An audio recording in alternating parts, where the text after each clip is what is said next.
Imagine this. You sit inside a quiet classroom. The lights are bright, the room smells like chalk, and on the wall hangs a simple instruction sheet that says, Visual Judgment Study. The task seems almost laughably easy.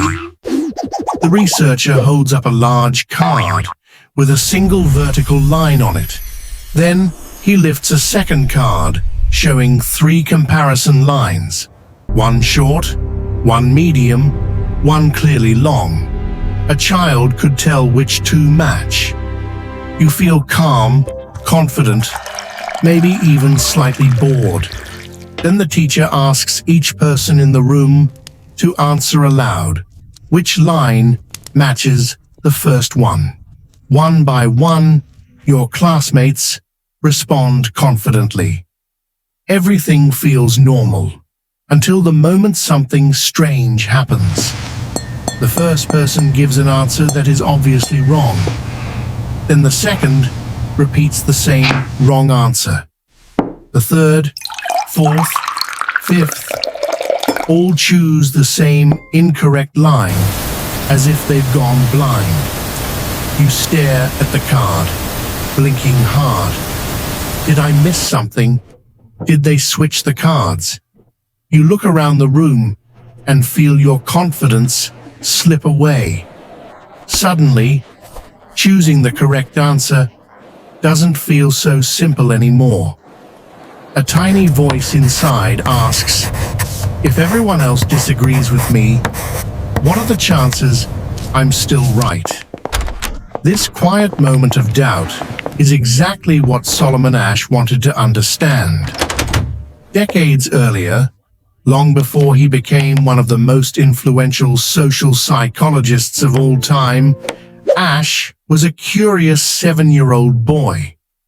On the night before a religious holiday, he watched his grandmother place an extra glass of wine on the table.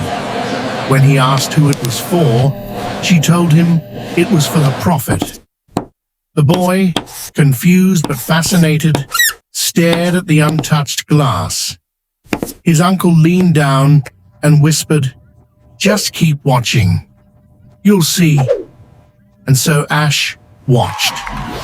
He stared so hard, with such expectation, that at one moment he felt the level of wine drop.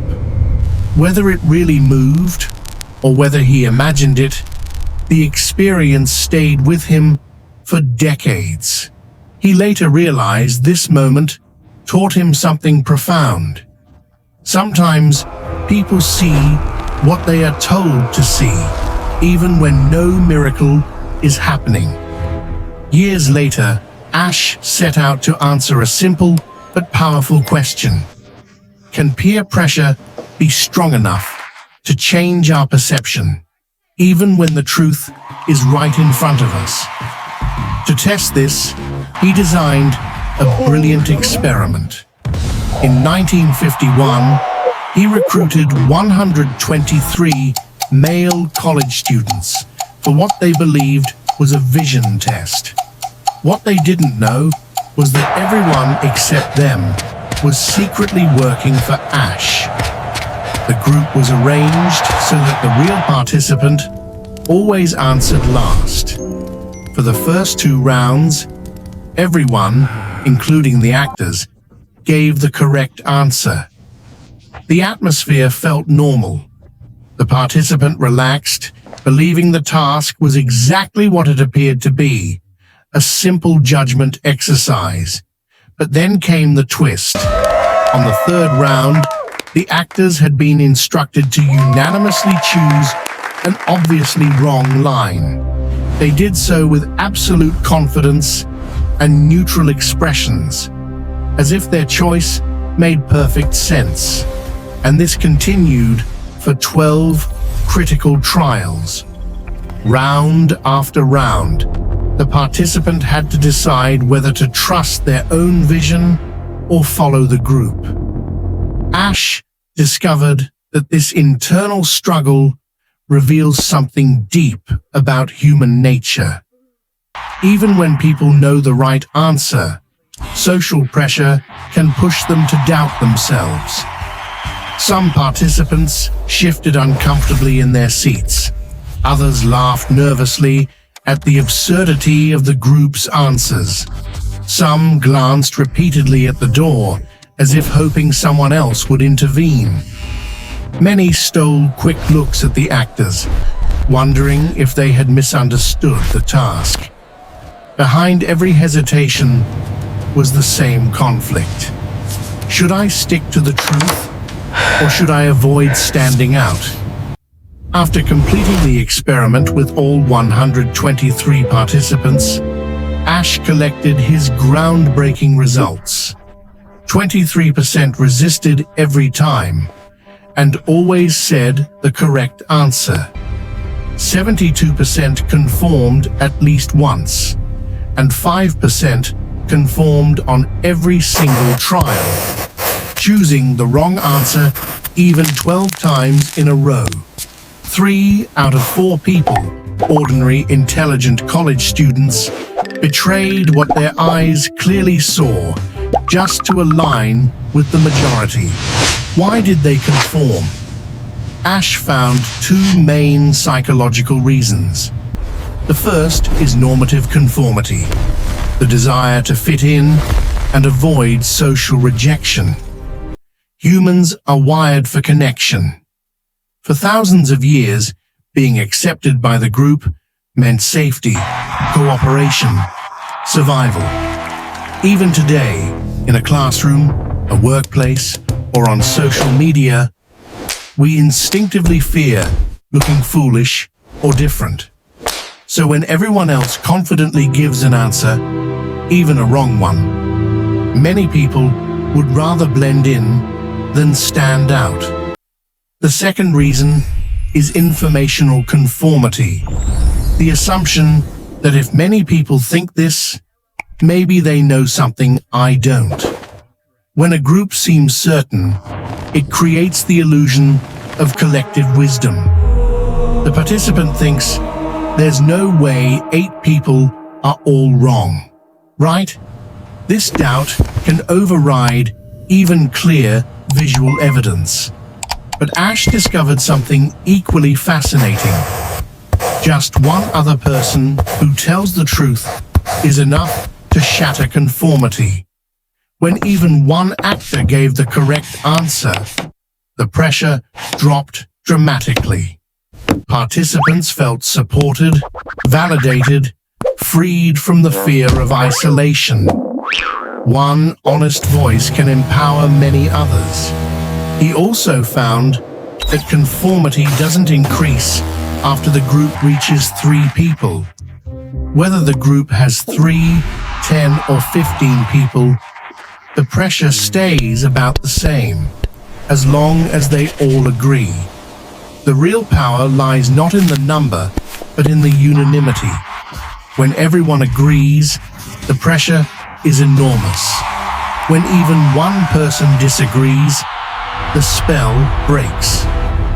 Psychologists have replicated Ash's experiment worldwide, across different cultures and ages.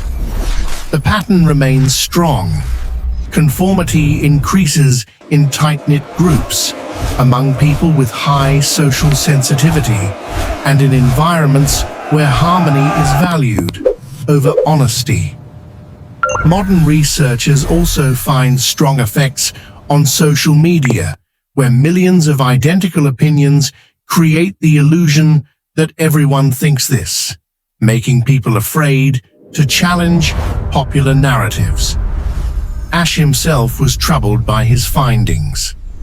In 1955, he famously warned, "Reasonably intelligent and well-meaning young people are willing to call white black." He believed society must teach people the courage to question, to think independently, and to speak the truth even when it feels uncomfortable. So what does this mean for us today? It means that conformity isn't a sign of weakness. It's a natural human tendency, but understanding it gives us the power to resist it. When we teach young people, critical thinking. They stop assuming that the loudest voices are the correct ones.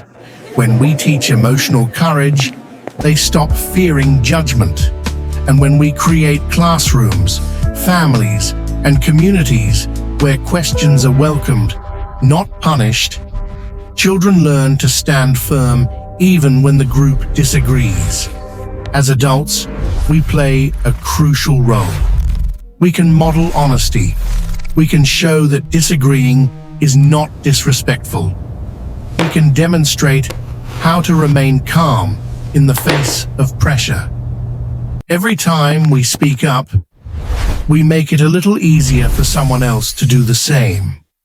So ask yourself, in that classroom, with everyone saying the wrong answer, what would you have done? Would you trust your own eyes or go along with the group? Do you see moments in your daily life where people agree with things they know are wrong just to fit in? And more importantly, how can you become the one voice that breaks the silence and allows others to see clearly? Thank you for watching Brain Buds, where we explore how psychology shapes our choices and our world. If this story made you think differently about peer pressure and truth, remember to like, share, and subscribe. And in the comments, tell us, would you have conformed in Ash's experiment? Or would you have stood your ground?